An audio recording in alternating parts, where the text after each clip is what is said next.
Mohon izin nama tidak saya sebutkan. Ya, jadi saya langsung ke pertanyaan untuk memudahkan saja.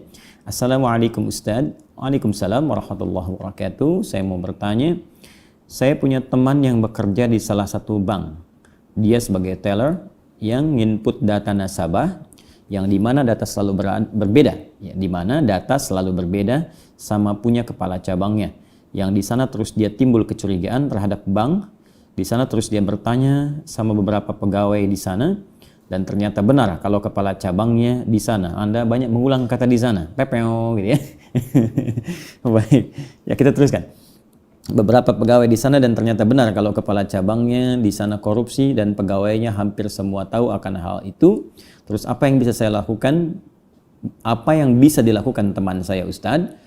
Apa harus berhenti dari bank itu atau dia harus memberitahu para nasabah kalau sudah terjadi kecurangan di bank sana? Mohon pendapatnya Ustadz. Secara singkat, teman Anda mengetahui ada praktek yang tidak benar di tempat dia bekerja, apa yang harus ia lakukan? Sebagai seorang muslim dalam situasi ini kita diingatkan oleh Nabi SAW sejak 15 abad yang lalu, dan pengingat dari Nabi tentunya berupa petunjuk dari Allah Subhanahu wa taala, karena Nabi tidak mungkin memberikan sebuah petunjuk dalam kehidupan kecuali atas petunjuk Allah. Wa ma yantiqu 'anil hawa in huwa illa wahyun yuha. Dan Nabi tidak berkata dengan nafsunya, tapi bimbingan wahyu yang disampaikan oleh Allah Subhanahu wa taala untuk diteruskan oleh beliau. Dalam hadis riwayat Muslim tersambung pada sahabat Abu Sa'id Al-Khudri dari Nabi sallallahu alaihi wasallam, beliau menyampaikan, man ra'a minkum munkara falyughayyir biyadihi fa in lam yastati' fa bilisanihi fa in lam yastati' fa biqalbi fa huwa adhaful iman. Baik, Nabi menyampaikan siapapun yang menyaksikan satu kemungkaran, ya, mungkar. Jadi ada fahsya, ada mungkar. Ya, fahsya keburukan yang lahir lewat syahwat nafsu. Ya, maaf, zina, pornografi, porno aksi, LGBT itu masuk kategori fahsya. Baik, mungkar, keburukan yang muncul dari nafsu perut dan akal. Ya, mencuri, korupsi, tadi merampok, membunuh, membegal, ya, berdusta dan semacamnya, itu mungkar yang diingkari oleh hati kita, yang ditolak. Nah, maka jika Anda menyaksikan perbuatan itu, falyughayyir, maka hendaklah Anda berpartisipasi untuk menghentikan itu, merubah sehingga yang mungkar ditinggalkan, yang ma'rufnya datang. Maka apa yang pertama harus dikerjakan? Biyadi. Kalau dia mampu dengan tangannya. Tangan ini gambaran majas dalam bahasa Arab itu bisa diartikan kekuatan. Jadi seringkali di kalimat bahasa Arab itu banyak majaznya, banyak kiasannya. Karena ini menunjukkan tingkat bahasa dengan strata bahasa yang indah, yang tinggi. Ya, makanya Anda sering pernah dengar istilah begini, tangan di atas lebih baik daripada tangan di bawah. Itu kan hadis Nabi. Ya, al-yadul ulya khairum minal yadis sufla. Tangan di atas lebih baik daripada tangan di bawah. Artinya bukan tangannya di atas begini. Nah, jadi kalau ada peminta-minta, mintanya pakai tangan di atas. Bukan begitu maksudnya. Ya. Jadi memberi lebih baik daripada Anda seringkali meminta. Jadi jadilah pemberi. Jadi sukses untuk memberi. Nah, di hadis konteks mungkar ini pun, falyughayyir biyadi, rubah dengan tangan. Ini maksudnya kekuatan, ya, kemampuan. Jadi kalau Anda punya kemampuan, rubah dengan kekuatan Anda.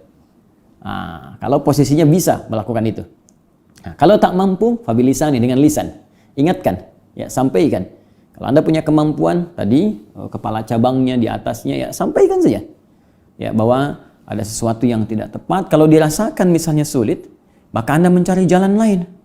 Nah, misal Anda infokkan kepada bagian di atas kepala cabang itu. Ya, misalnya ke pusat, ya, Anda sampaikan datanya. Ya, Anda misalnya samarkan, diteruskan ke pusat, berikan data-datanya untuk dievaluasi, untuk ada misalnya, ya, supervisor dari pusat untuk mengaudit kembali, diaudit, dicek, dilihat apakah ada kejanggalan-kejanggalan atau tidak, dan Anda berpartisipasi sih dalam kebaikan. Karena kalau di tempat Anda bekerja ini, misal kemudian tersebar berita yang tidak baik dan menyebar di masyarakat dan diketahui perilaku itu, bukan sekedar pimpinan cabangnya juga yang akan mendapatkan persoalan, tapi semua bagian-bagian di situ pun akan terkena bagiannya. Bagaimana kalau kemudian ditarik, ya, nasabah menarik semua tabungannya dari situ, tidak ada percaya, maka Anda pun akan dapat bagian keburukannya. Karena itu ada beberapa keburukan-keburukan itu yang keras diingatkan, bahkan diberikan sanksi, ancaman sanksi yang kuat di dalam Islam, karena dampaknya bisa menyebar kepada masyarakat bahkan yang tidak berbuat.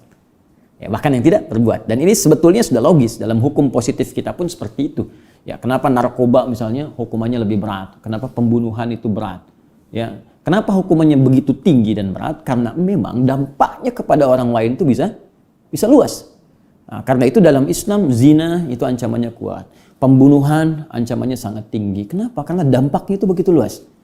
Nah, karena itu bahkan ada beberapa hal-hal tertentu yang ketika dikerjakan itu disebutkan langsung oleh Al-Quran, bahkan oleh hadis Nabi SAW, itu satu orang berbuat yang salah, yang lain bisa kena. Ya, seperti kasus wabah saat ini. Jadi kalau Anda kembali lagi kepada diagram yang pernah saya ajarkan di pertemuan lalu, saya tuliskan info nabinya, sebab wabahnya, sampai penanganannya, sampai tindakan medis, sampai juga macam-macamnya. Ini jelas semua. Apa di antara penyebab wabah itu? Salah satunya ada yang terkait dengan perbuatan-perbuatan buruk yang dilarang. Bahkan di hadis-hadis Nabi banyak. Kata Nabi, kalau sudah fahisyah, perbuatan buruk, ya fahisyah itu kayak zina, gitu kan? Itu sangat dianggap mudah sampai di mana-mana orang melakukannya, itu potensi wabah terjadi.